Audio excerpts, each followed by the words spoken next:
L'ère du Salón Imperial, le club de tango le plus exclusif de Buenos Aires, était aussi saturé de Chanel numéro 5 et d'arrogance que de la musique mélancolique de l'orchestre.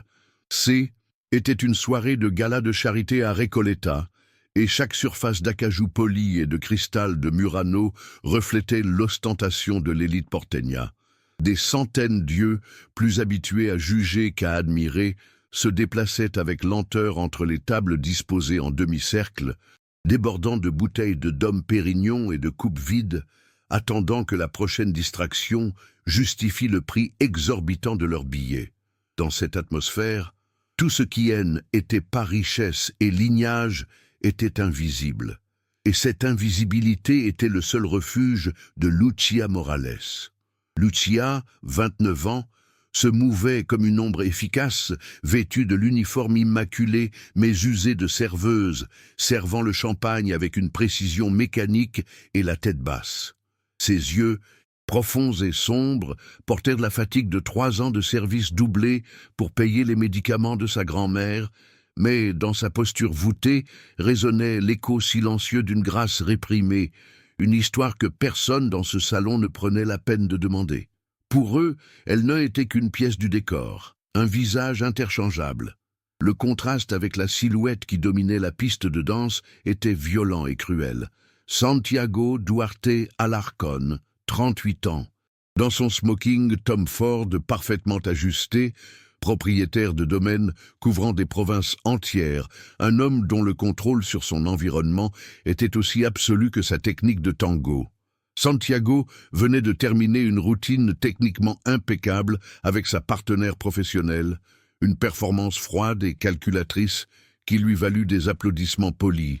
Il se trouvait dans ce moment d'euphorie narcissique, cherchant la prochaine dose d'admiration. Grand, athlétique, avec ce bronzage de Punta del Este qui criait les vacances permanentes, il prit le micro avec un geste de maître de l'univers.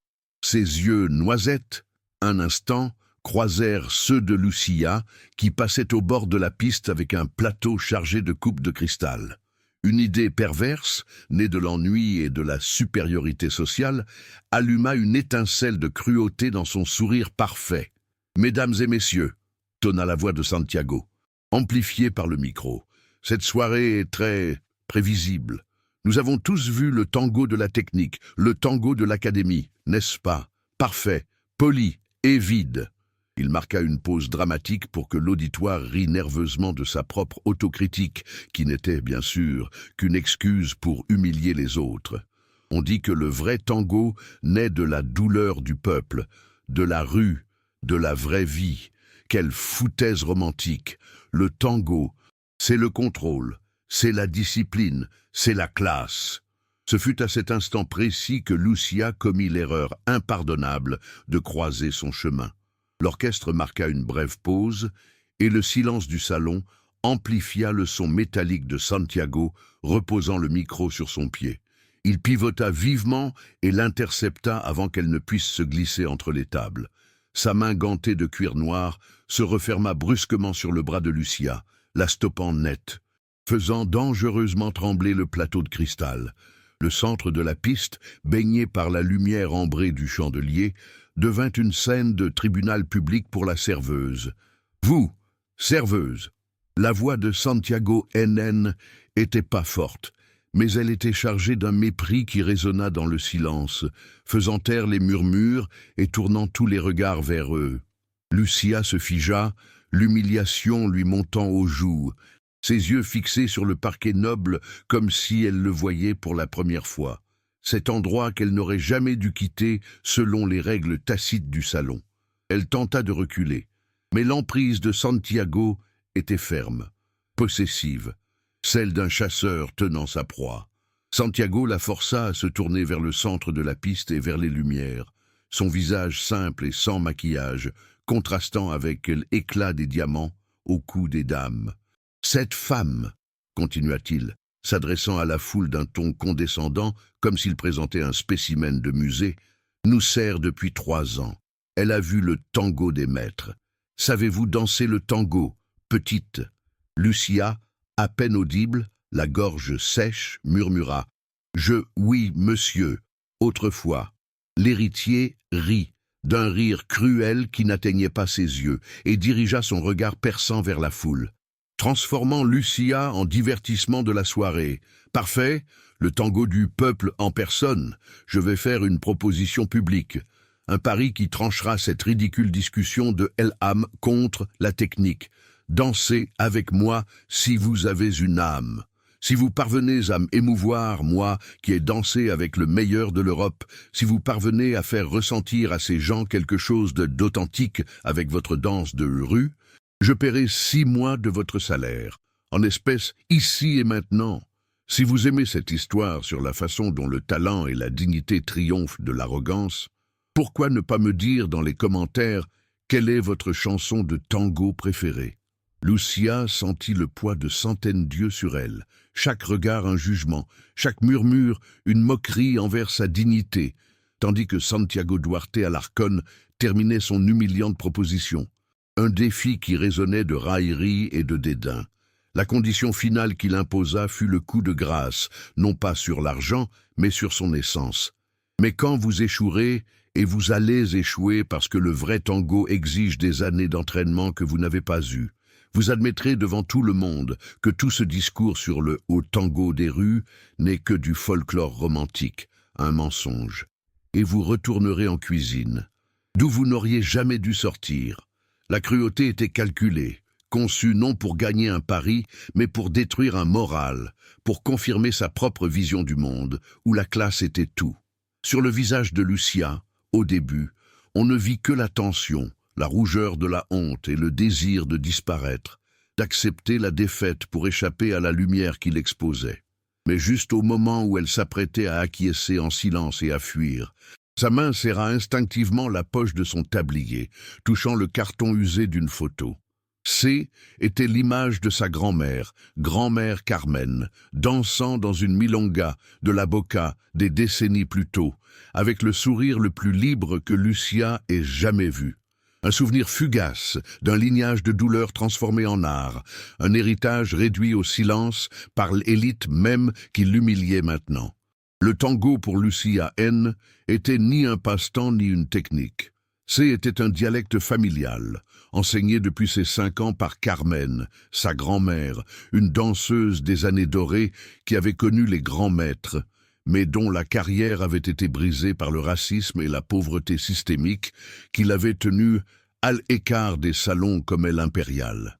Carmen lui avait transmis l'essence du tango de la rue, celui de la milonga authentique, non celui de l'académie. C'était la danse de l'angoisse d'un amour perdu, de la dignité de devoir travailler jusqu'à l'épuisement, du deuil d'une mère qu'elle n'avait jamais connue. Cela faisait 7 ans que Lucia n'avait pas dansé, depuis que la maladie de Carmen l'avait forcée à prendre 2 emplois pour payer un traitement coûteux, l'obligeant à enterrer sa passion pour survivre. C'est pourquoi son corps avait adopté la posture voûtée du service et du silence. Elle s'était forcée à être invisible pour supporter l'humiliation constante. Mais l'arrogance de Santiago, le mépris pour son héritage, pour la vérité de sa grand-mère, pour l'âme même du tango, agit comme un catalyseur, brisant cette barrière d'années de résignation. Santiago Duarte Alarcón, de son côté, était le produit d'un système qui récompensait le contrôle et la superficialité. Sa motivation naine n'était pas la passion pour le tango, mais la domination. Il avait étudié avec les meilleurs pour pouvoir acheter le statut de roi du tango. Mais sa danse était technique, froide, un exercice de force. Pour lui, Lucia N n'était pas une personne, mais un argument, un pion à humilier pour prouver que l'argent et la classe triompheraient toujours du sentimentalisme du peuple. Sa cruauté naissait de son vide intérieur, de l'incapacité à se connecter à quelque chose d'authentique qui ne puisse être acheté. Le directeur du club fit un geste désespéré pour que Lucia se retire, mais il était trop tard. La fierté qui avait dormi pendant 7 ans se réveilla enfin. Lucia leva les yeux, croisant le regard perçant de Santiago, et pour la première fois, elle ne fléchit pas.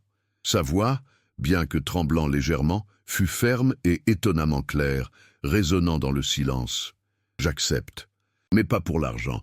J'accepte parce que vous avez besoin d'apprendre ce que signifie vraiment le tango. » Santiago éclata d'un rire bruyant, se tournant vers l'orchestre. La comparsita, version traditionnelle, quelque chose que même elle doit connaître. L'orchestre, sentant la tension, obéit.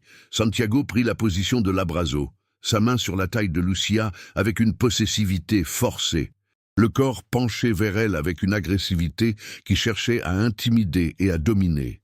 Dans les premières mesures, le corps de Lucia était raide, ses mouvements mécaniques, suivant les indications de Santiago avec une froideur défensive, essayant de se souvenir de ne pas oublier. Il la menait avec une force excessive, cherchant des mouvements complexes et des ganchos élaborés, essayant de briller par sa technique d'académie, de la forcer à commettre une erreur qu'il pourrait utiliser comme preuve de son manque d'entraînement. À ce moment, sur la piste, Santiago était le maître et Lucia, l'esclave de sa technique.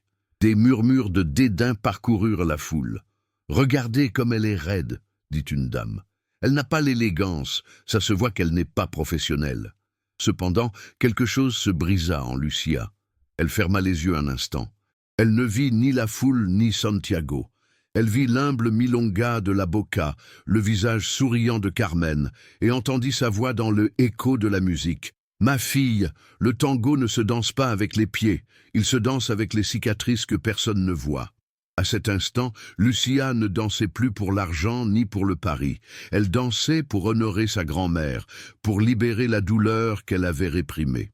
Le changement fut subtil, mais dévastateur. Quand Santiago tenta de la forcer à un tour brusque, elle ne résista pas. Elle flua, devint haut. La raideur de ses épaules disparut. Sa posture changea, cessant d'être celle de la serveuse fatiguée pour adopter la verticalité et l'élégance que seule la véritable connexion au sol peut donner. Soudain, Lucia ne suivait plus Santiago. Elle répondait à la musique avec sa propre voix, offrant des improvisations nées de l'âme, non de la chorégraphie. Santiago sentit la perte de contrôle comme un coup physique. Ses mouvements, qui lui semblaient brillants auparavant, semblaient maintenant robotiques et vides. Il tenta d'augmenter la complexité, chercha des pas plus difficiles. Lucia les reçut avec une douceur dévastatrice, transformant son agression en dialogue, sa force en écho.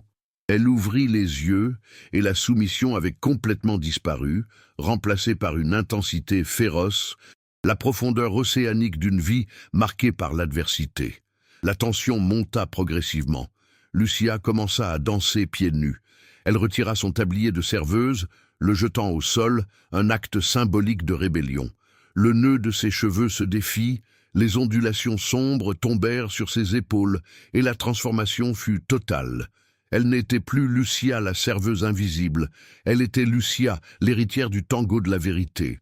Elle dansait comme si chaque pas était une larme, racontant l'histoire de sa grand-mère, l'injustice de la vie, le deuil de sa mère, la force de la survie. La foule remarqua la transformation. Les murmures de moquerie se transformèrent en un silence stupéfait.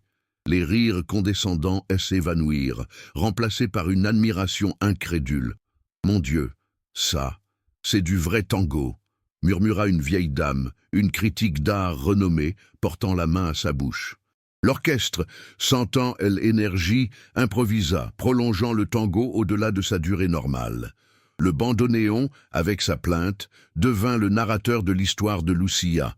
Santiago tenta de reprendre le contrôle, intensifiant les ochos et les ganchos, mais il ne réussit qu'à exposer davantage son manque de connexion émotionnelle. Sa technique parfaite contrastait avec l'expressivité authentique de Lucia. Elle le conduisait à travers des séquences qu'il ne connaissait pas. Le tango authentique des milongas de quartier, où chaque pas est une conversation intime. Il y avait des moments de pause où Lucia s'arrêtait complètement et l'immobilité était plus puissante, plus éloquente que n'importe quel mouvement.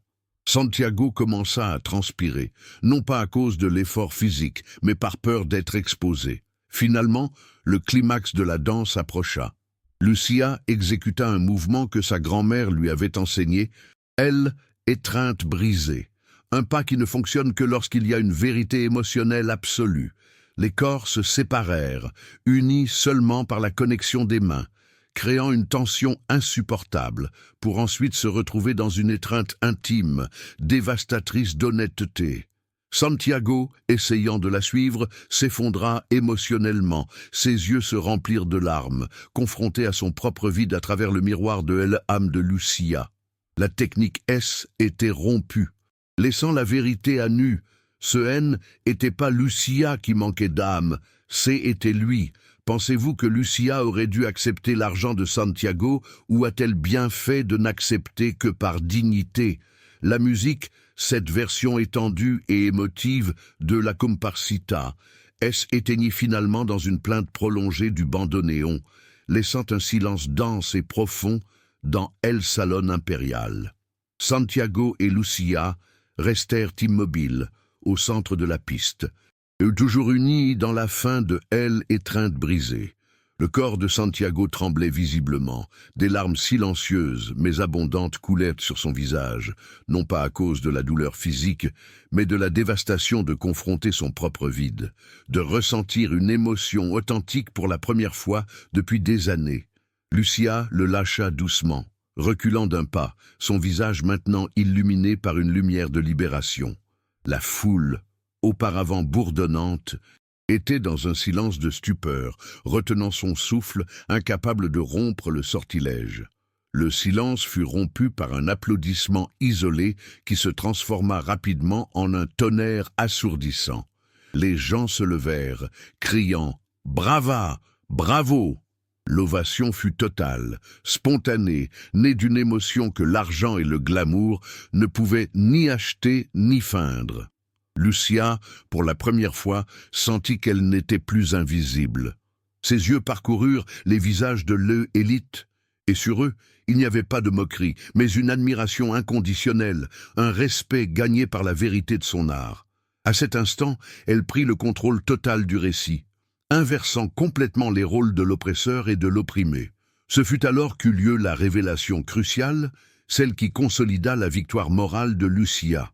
Une femme âgée, Béatrice Fernandez, ancienne jurée de tango et figure de grand respect social, s'approcha de la piste, le visage tremblant de émotion. « Lucia Morales ?» demanda-t-elle, la voix nouée. Lucia, surprise de être reconnue, hocha timidement la tête. La vieille dame continua, d'un ton qui exigeait l'attention. « Je vous ai vu danser il y a des années, dans les milongas de San Telmo, quand vous aviez 20 ans. Vous étiez une promesse. Qu'est-ce qui vous a fait disparaître? Votre tango, c'est celui des âmes qui luttent. » Avant que Lucia ne puisse répondre, une voix plus grave s'éleva du public. C était un monsieur de 80 ans, appuyé sur une canne, qui s'approcha avec difficulté. Un instant. Morales. Votre grand-mère est Carmen Morales. Lucia acquiesça, les larmes qu'elle avait contenues roulant maintenant sur ses joues. L'homme se redressa avec une dignité ancienne. Carmen, la Negra, Morales, danseuse de 58, celle qui a dansé avec Hannibal Troilo, celui qui disait qu'elle était la plainte d'un peuple fait de danse avant que la société ne la marginalise. Je l'ai vue dans une milonga de quartier. Elle était le âme du tango.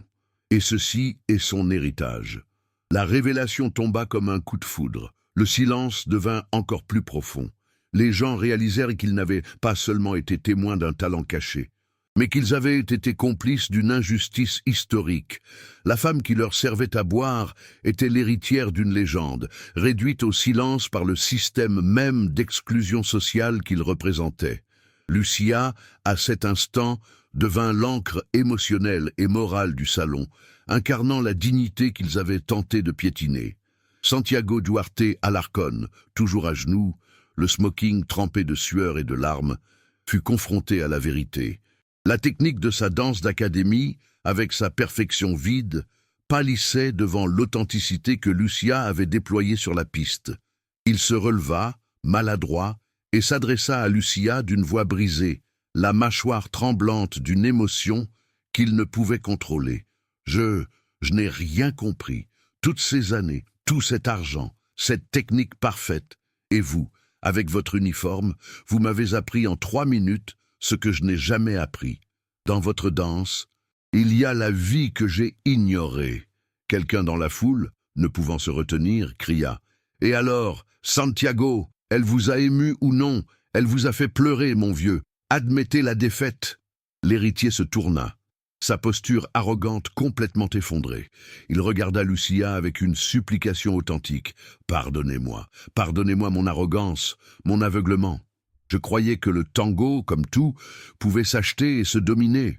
Mais vous avez plus d'âme en un seul pas que moi dans toute ma vie.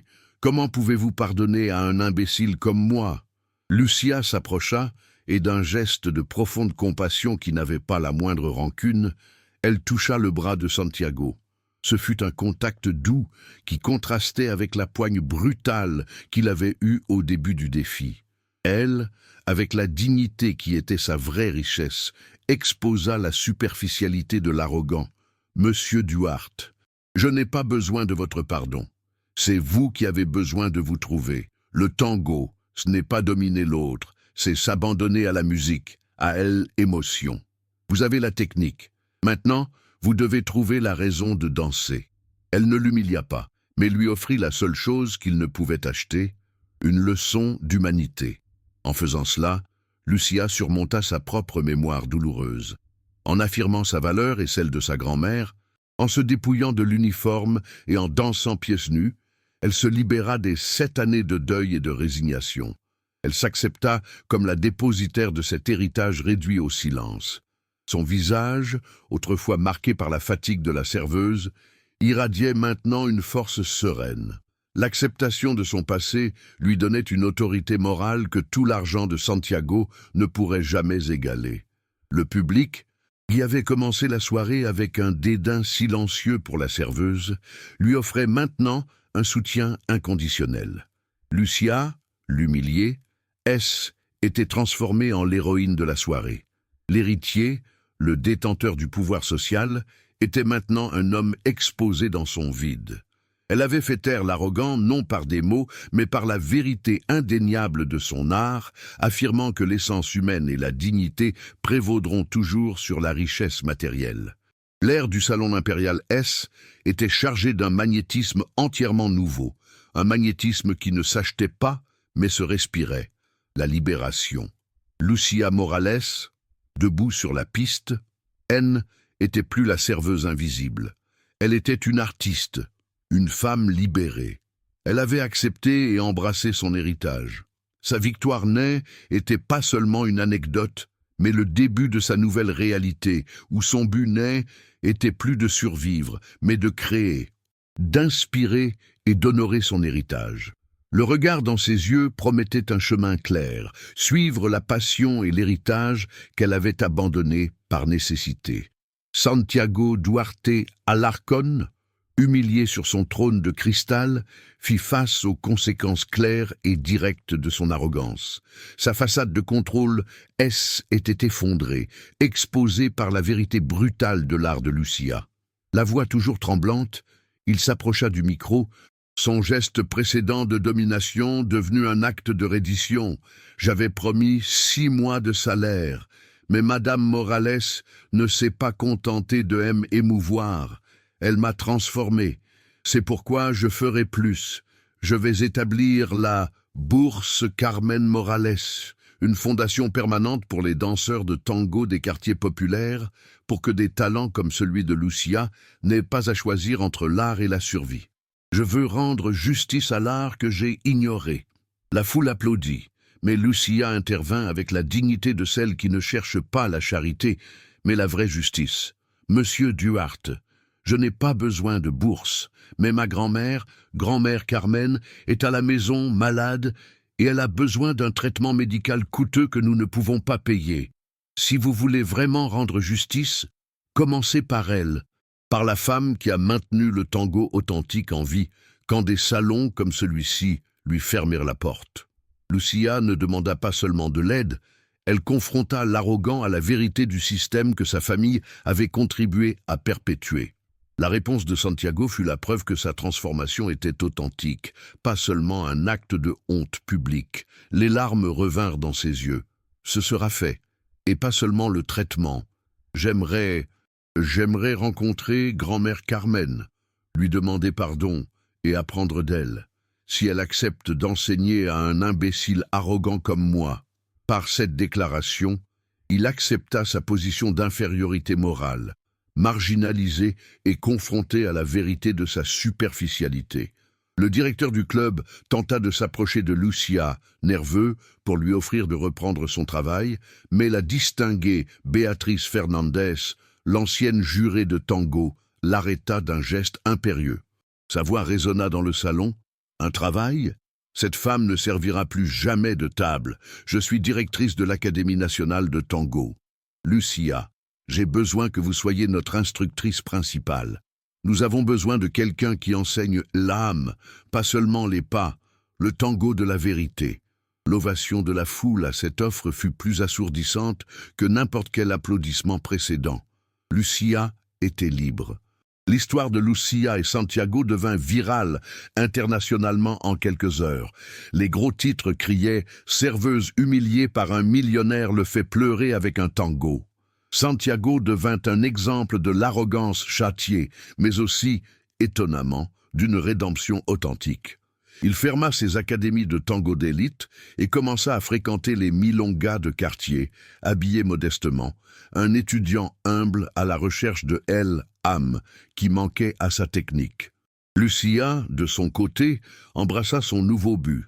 6 mois plus tard, Lucia Morales, éblouissante dans une robe de soie rouge, était sur la scène du Teatro Colón de Buenos Aires, la scène la plus prestigieuse d'Amérique latine, clôturant un spectacle de tango intitulé Voix oubliées, dédié aux artistes réduits au silence par l'histoire. Au premier rang, dans un fauteuil roulant, mais les yeux brillants et guéris grâce au traitement financé par la Fondation Carmen Morales, nouvellement créée, se trouvait grand-mère Carmen, radieuse. À côté d'elle, un homme vêtu simplement, les cheveux plus longs et le visage enfin détendu, applaudissait les larmes aux yeux, Santiago Duarte Alarcón. Il avait cessé d'être le roi du tango et était devenu Santiago, l'humble mécène, un étudiant silencieux dans les milongas de la Boca. Lucia, dansant avec un nouveau partenaire, souriait. Sa posture était celle d'une liberté totale, portant le vrai tango sur les scènes internationales. Elle avait prouvé que la connexion humaine et le talent ne connaissent pas de hiérarchie, et que la dignité, la vertu et l'âme prévalent toujours sur l'argent et l'arrogance. La vérité du tango, la vérité de Lucia, avait triomphé. L'âme ne s'achète pas dans les académies coûteuses, ni ne s'hérite avec des titres de noblesse. Elle naît de la dignité transformée en beauté, de la vérité qui ne peut être falsifiée. L'argent peut acheter la technique et une scène, mais jamais la connexion authentique qui transforme un corps en art et une histoire en légende. La leçon pour tous, dans ce salon et au-delà, fut que la classe sociale détermine l'accès, mais jamais la profondeur de l'âme, et qu'au moment le plus vulnérable, lorsque le masque de l'arrogance tombe, nous sommes tous simplement humains. Aspirant à une connexion authentique. Quelle est la chose la plus précieuse que Lucia a enseignée à Santiago avec son tango ?